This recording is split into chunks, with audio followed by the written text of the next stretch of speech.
coucou, me voici chez un producteur de spiruline en France, au pied des Pyrénées. Donc Stéphane qui produit de la spirubule et je vais vous montrer comment on produit la spiruline.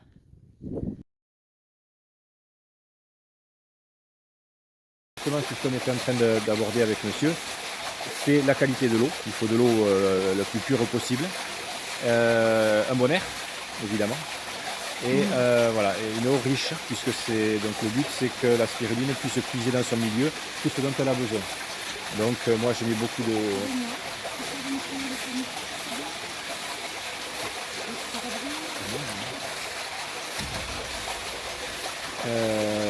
C'est une algue? c'est une cyanobactérie. Ah, Alors on dit souvent que c'est une algue ou une micro-algue, micro-algue oui. pour ne pas faire peur aux gens.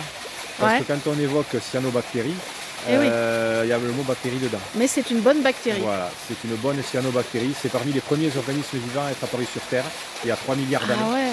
Et donc, c'est ces organismes unicellulaires qui ont évolué, qui se sont accrochés les uns aux autres et qui font de la photosynthèse. Donc, d'où l'intérêt d'avoir justement des bassins qui soient bien brassés pour que toute la spiruline fasse la photosynthèse. Donc, il y a ces systèmes de brassage. Les voiles d'ombrage pour pas qu'ils brûlent. Voilà, ça je voulais pas aborder. Mais c'est des voiles d'ombrage parce qu'en fait le soleil est accentué, la force du soleil par la terre qui est accentuée. Et donc il faut la protéger. Parce que moi je fais des séquences aussi le matin surtout de pause dans mon brassage. Ça permet d'économiser un petit peu l'énergie. Et j'ai constaté aussi que quand on fait des pauses, c'est des pauses d'un quart d'heure, la spiruline remonte à la surface, et puis après elle est remélangée, et donc ça la fait travailler un petit peu entre guillemets. Elle flotte, elle recoule, elle reflotte, elle recoule, voilà ça la remet un petit peu dans des conditions naturelles de vie. Comme les roues à aube, j'ai investi cette année dans ce système de brassage, et je trouve que c'est un meilleur brassage que les micro-pompes qui sont dans le grand bassin là-bas. Parce que les micro-pompes, elles font tourner l'eau, mais elles ne font pas de vaguelettes. Alors que les roues à aube font ces petites vaguelettes qui je pense, recréent un peu plus Contexte naturel. la surface d'un lac. Ah. Le lac est toujours voilà, en mouvement, tout ça. Donc, Ah oui. cette spiruline-là, je la trouve un peu mieux quand même. Parce qu'on la trouve où en milieu naturel? Alors, dans des lacs d'eau salée, au Pérou, au Tchad, essentiellement, on en trouve en Inde.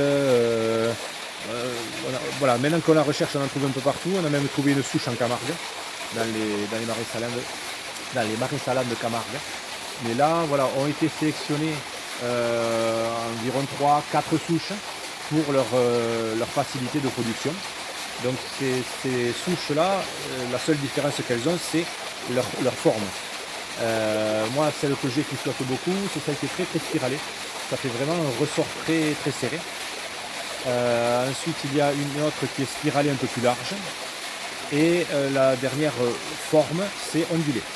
Voilà. Donc ces 3 formes de spiruline, c'est la même chose, ce sont des cyanobactéries pareilles, c'est les mêmes, même famille et tout, mais sauf que elles se sont adaptées différemment à leur milieu. Voilà, selon où elles ont grandi, où elles ont évolué. Voilà. Donc moi j'aime bien la très très spiralée parce qu'elle flotte très bien et elle se ramasse très bien. Donc le jour de la récolte, comme je disais à monsieur tout à l'heure, je vais mettre ma caisse dans mon bassin avec ma pompe dilettable. Je règle ma fenêtre pour qu'elle soit au ras de l'eau, puisque j'arrête l'agitation, la spiruline remonte à la surface et forme une crème. Et avec mes flotteurs, je vais pousser ma crème dans ma caisse pour aspirer avec ma pompe ma crème et l'envoyer dans ma récolteuse. Là, c'est la première étape, c'est l'étape filtration. Donc ça, c'est un filtre à tambour. Et j'envoie la spiruline à l'intérieur avec mon pré-filtre. L'eau passe à travers, je la renvoie dans le bassin, il n'y a pas de gaspillage d'eau. Et la spiruline est grattée par ce petit ratoire.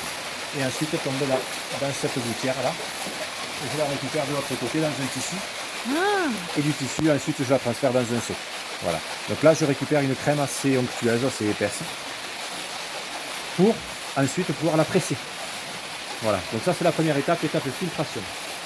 Au fond là-bas, ce sont des cubes de 1000 litres dans lesquels je vais préparer mes mélanges. Voilà. Donc quand je refais du milieu pour nourrir la spiruline, ou bien de temps en temps on est amené à faire des purges. Parce qu'en fait, comme je mets beaucoup de bicarbonate de sodium, ça fait augmenter la salinité de mon bassin. Donc dans la saison, je peux être amené à faire une purge. Donc au lieu de renvoyer l'eau après récolte dans le bassin, je l'envoie dans mon bassin d'évaporation. Et comme ça, j'enlève du milieu de culture, j'en refais du milieu neuf dans ma cuve de 1000 litres, mais celui-ci sans sel, pour faire baisser la salinité de mon milieu. Parce que la spiruline va supporter une salinité de 6 grammes par litre jusqu'à 24 grammes par litre. Donc elle a vraiment une amplitude de salinité assez importante. Et le pH, par contre, lui, il peut varier entre 9,5 et 11 de maximum. Voilà, on est sur des pH très très basiques. Et quelle température il lui faut à cette spiruline là? Sous la serre là, il fait quand même chaud sous là. la serre il fait bon, aujourd'hui il fait pas chaud. Ouais. Parce qu'habituellement il fait 35-40 degrés. Ah ouais. Et dans l'eau des bassins il faut une eau à 30-35 degrés idéalement. Mais j'ai constaté que la souche flottante elle aime bien être aux alentours de 30. Voilà. 27, 30, 32 maximum. Voilà, elle aime bien être dans ces eaux-là parce qu'elle est très flottante, donc elle est plus en contact avec l'air que celle qui serait moins flottante. Donc c'est aussi l'air qui va varier, qui va faire avoir son importance. Donc du coup c'est pour ça que je surveille la température de ma serre. Et dès qu'elle est à 35 degrés, je commence à ouvrir mes ouvrants pour réguler la température de ma serre. Les ouvrants, c'est-à-dire Alors j'ai des ouvrants latéraux. Ah, d'accord. Les côtés s'ouvrent. Okay. Et je peux ouvrir aussi les deux frontons. D'accord. Voilà. Comme ça, quand il fait vraiment très chaud, j'ouvre les 4 côtés, ça ventile très bien et ça régule bien comme ça la température de mes bassins. Voilà. Ah, donc ça demande une surveillance constante alors? Oui, pendant la saison, c'est d'avril à octobre. Ah, d'avril à octobre. C'est 7 jours sur 7. Ah ouais. Donc là, on est en plein dans la production là. Voilà, là on est encore dans la période. Ça va commencer à se calmer, ce que je disais à monsieur. Pendant la pleine saison, je récolte tous les 3 à 4 jours les bassins. Et là, quand les bassins se refroidissent, je saute une récolte. En fait, je passe à une fois par semaine ou 2 fois par semaine, ça dépend le temps qu'il fait. Donc là, voilà, je récolte les deux petits ensemble, le grand tout seul. Et après, alors la période toute hivernale, alors qu'est-ce qui se passe? Il ne se passe plus rien? Elle se met en dormance.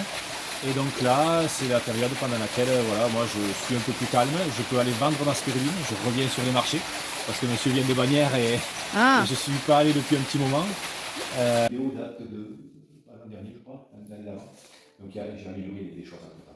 Voilà, donc là vous allez voir la souche au microscope. Parce que j'ai un microscope avec un écran. Donc là, voilà, vous allez pouvoir voir. Voilà, les spirales. Donc, chaque petite spirale est un brin de spiruline. Et donc dans les bassins, il y en a des milliards. Et donc c'est ça, chaque brin va s'allonger, se casser en deux, s'allonger, se casser en deux, se multiplier comme ça. Donc voilà, on nourrit bien comme il faut la spiruline après chaque récolte ou pendant la phase de croissance, il faut la nourrir un petit peu tous les jours. Donc ça c'est ce que j'ai dans le petit chalet, la balance de précision, donc ça c'est le sulfate de fer, les petites billes blanches, c'est l'azote, c'est des perluturés, c'est de l'azote que la spiruline digère facilement. Donc voilà, là on surveille, on s'occupe bien d'elle, on prend régulièrement le pH, la salinité, je nettoie tous les jours, ou presque, les bords des bassins au gelo. Voilà, ça c'est très important parce que la spiruline va avoir tendance toujours à s'accrocher un petit peu sur les bords et pour éviter qu'elle s'abîme, il faut la décrocher et en même temps ça nous permet de compenser l'évaporation. Alors après combien de temps, pardon, là, la récolte? Après combien de temps pour récolter? Après un semencement, au bout de 3-4 semaines. Et sinon, pendant la saison, si le bassin démarre, voilà, je récolte tous les 3-4 jours pendant la saison. Voilà, donc là, le montage de la récolteuse. Voilà, je place la toile de filtration sur le tambour. Donc là, effectivement, au départ, j'avais que les deux petits bassins. Donc la caisse, elle était avec un système de... Ah oui, il va y avoir des moustiques. Les tigres sont partout. Ouais. Donc là, vous voyez, la caisse, c'était des barres qui se posaient sur les bords. Et bon, j'ai modifié le système pour m'adapter au grand bassin. Donc voilà, le branchement de ma pompe, l'évacuation pour renvoyer l'eau dans le bassin. Alors il faut récolter dans le noir parce que sinon ça serait trop fort pour elle, la lumière, c'est ça? Voilà, c'est pour justement la préserver des UV et de la chaleur. Et pour moi aussi pour un confort de travail. Ouais. Ça fait des nuits courtes, hein? Je commence à 4h30 pour finir à midi.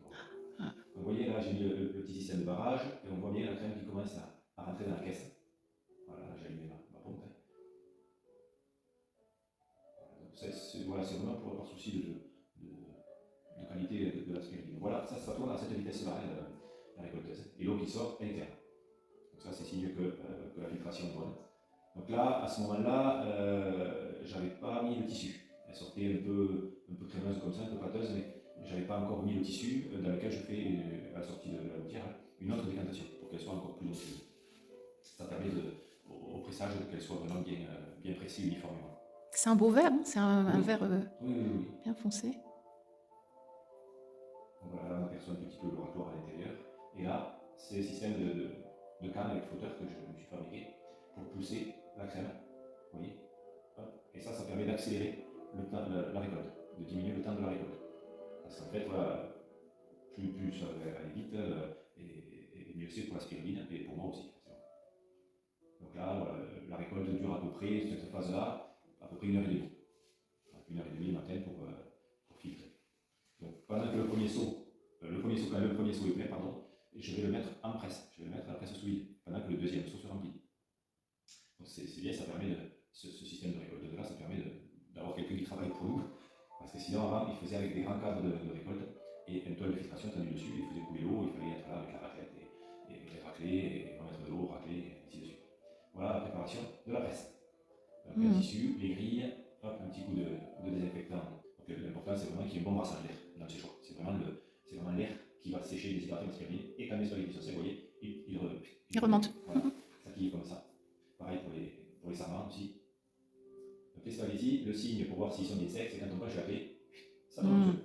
Voilà, si ça glisse tout seul, c'est que c'est bien sec. Si ça colle, c'est que c'est pas sec. Donc là, voilà, maintenant je suis au point, au niveau temps de séchage, ça va. Voilà, donc tous les spaghettis sont mis dans cette caisse que vous avez vue avec la réhausse.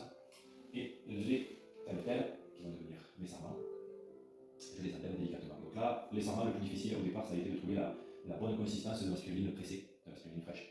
Parce que si la spiruline n'est pas assez pressée, en séchant, les tagliatelles sont cassantes, elles se mettent un petit morceau. Alors que si je la presse vraiment un peu plus fort, bien comme il faut, que j'ai une pâte assez dure, au séchage, les tagliatelles vont rester bien en forme, et vont être bien dures, et pas trop cassantes, justement.